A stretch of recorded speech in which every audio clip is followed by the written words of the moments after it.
دا د بادر بابا اولنې مسجد دی.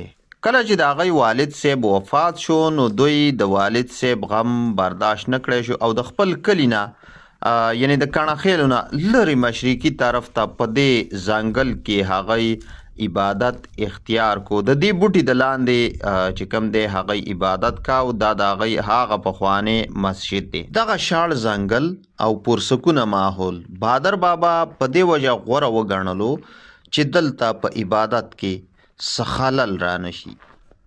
بادر بابا د نن نه 1502 کاله مخکې په کال 1540 عیسوي کې د نادرشاه المعروف مس بابا په کور کې د کڼخیلو په کلي کې سترګې وغړولې.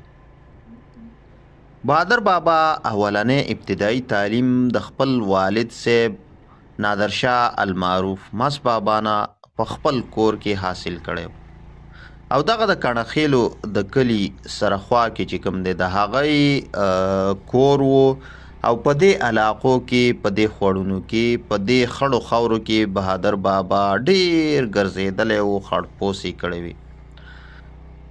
بهادر بابا د خپلو نورو ملګرو نه ډیر زیات منفرد او مختلف و. کله چې به د هغوی نور ملګري په دنیاوي کیل کود کې دنیاوي منډو ترلو کې او ټوکو ټقالو کې مشغول وو نو بهادر بابا به چرته یوازې ځان له ځای کې ناست و او د الله تعالی په ذکر کې به مشغول و یا به دغه سوچ کاو د الله قدرت ته به حیران و.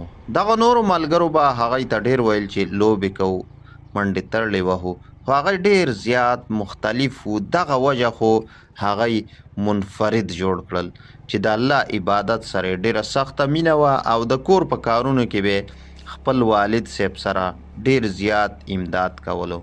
د والد صاحب د وفات نه پس بهادر بابا دغه ځنګل ته بیا لاړو.